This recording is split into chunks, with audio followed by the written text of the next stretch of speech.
Up till now, we already started with this chapter. The chapter's name is Cultural Heritage of India. No doubt, in first chapter, you already studied about culture, different definitions you studied about culture, what kind of things, what kind of elements are there in the definition of culture. So, in last lecture, we started with some of the art forms, especially in many of the literary work of India, many of the, you can say, religious work of India. Many art forms are being presented by many of the scholars in ancient time. So, on an average, if we talk about different art forms, then 64 types of art forms were added, were included by many scholars in the literary work of India for different languages. So, in last lecture, we started with this art form, you can say art forms. The first form was clay work, into which we studied about different clays which are used by Indians, which are used by human beings since ancient time. And if we talk about Indus Valley civilization, then they people were very much using these types of clays in their daily lives. So that was all about clay, the kind of things which were made up of clay, especially toys, utensils, then other you can say things which they used to make from clay, especially clays which were baked and unbaked, terracotta, which was also known as, because that word is present in your textbook.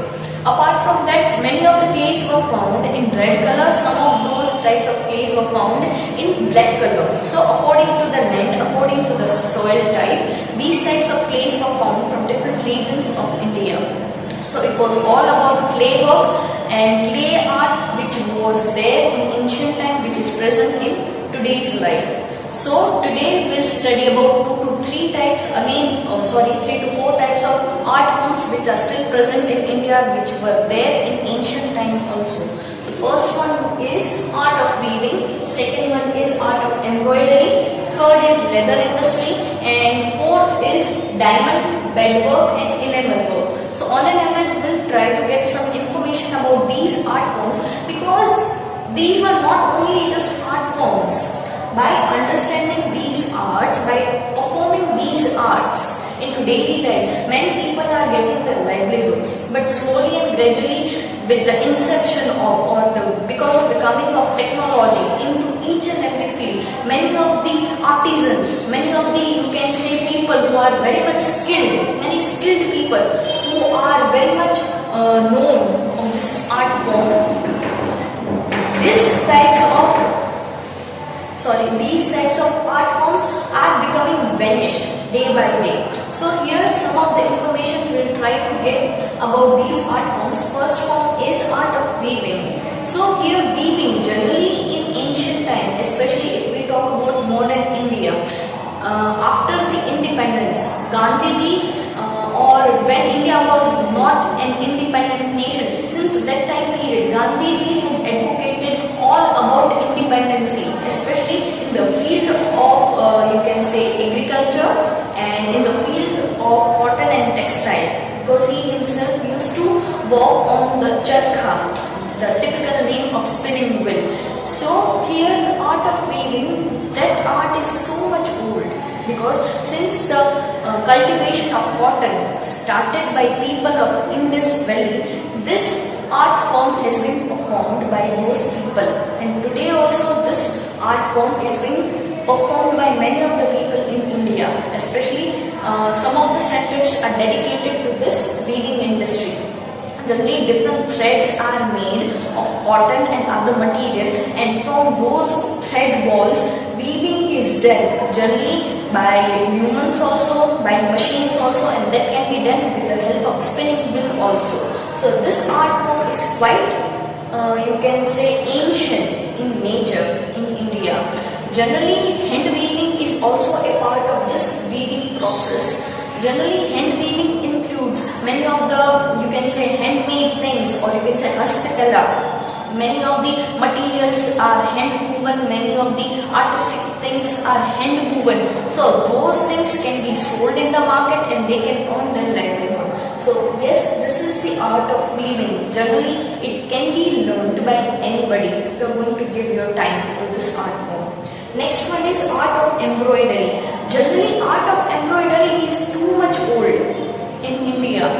We can say on an average it is 12 India are famous for their embroidery work. Embroidery work is nothing else but like on a piece of cloth, any of the cloth you can take, different artistic designs are engraved, or different artistic designs are, you can say, included. You can say many of the motifs are there, then floral designs are there. So all those designs will be known as embroidery work. Especially if we talk about Gujarat's patola patterns. Patola is very much famous. Then bandhani work on that embroidery work. Embroidered bandhani is very much famous of Gujarat. Then some of the parts of Rajasthan, some of the parts of especially North Gujarat. So yes, these are the famous regions which are very much famous for their embroidery work. Generally, especially if we go to South India, then different saris which are made up of silk. Those silk materials are also many of the times handwoven. So on those materials also embroidery work is done. It is engraved, or by utilizing or by depicting many of the natural elements, floral designs, animals, print, many things can be depicted on a piece of, you can say, cloth. Next is leather industry. Leather industry is also one of the ancient industries in India, because when Britishers were present in India, they themselves used to use many of the things made up of leather, because at that time tanning or tanneries were present. Hardly technology was used, and here the people who used to do the work, who used to take off the skin of animals, and they used to soak in a hot water and in the chemical water, then they used to soak that into the sunlight, so that that particular animal hide used to become too much thick, too much strong. Its durability used to be added. So that leather industry was one of the ancient industries in India. Now also many of the things are made up of leather. Generally, leather is used widely in First and Second World Wars by Britishers, and they used to get the leather from India, because in India many of the wild animals used to be found. Many of the animals used to be found, and those animals' hide used to be used in this industry.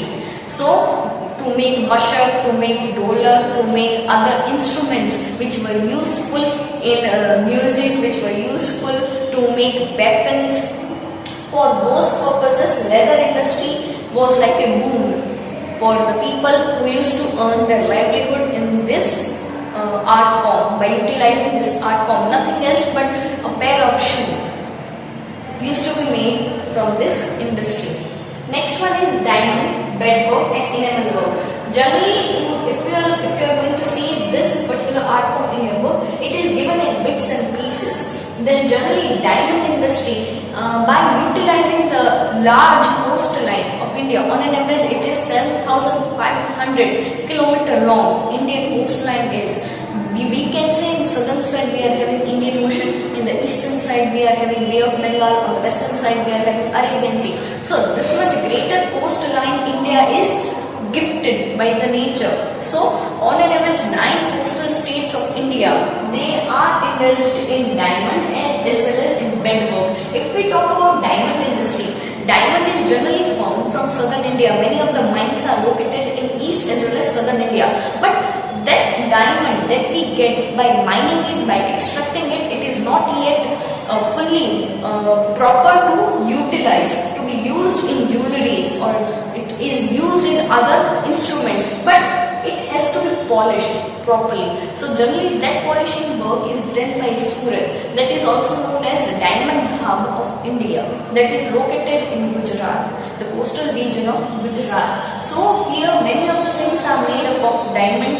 Many of the diamonds of India, the many costly diamonds of India are world famous.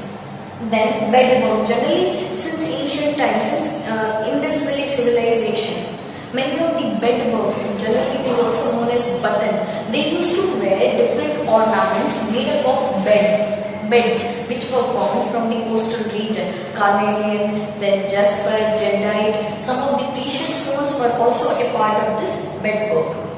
Enamel work, generally many of the, you can say, jewelries, ornaments were inlaid with many of the colors. Generally, if you see some of the necklaces of gold, then generally it is having different colors into it. Generally green, blue, red, these are the three typical colors which are used in the making of enamel work. These colors are inlaid in different pieces of jewelries, and these colors enhance the beauty of that piece of jewelry. So generally enamel work is also one of the famous art forms of India. Generally enamel work of Varanasi, Hyderabad, then some of the areas of Gujarat, Jaipur. These are the famous industries which are famous for its enamel work.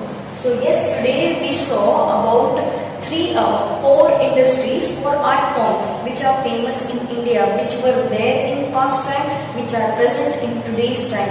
First one is art of weaving, second one is embroidery work. You can also consider it a part of weaving work, but generally in your textbook it is given differently.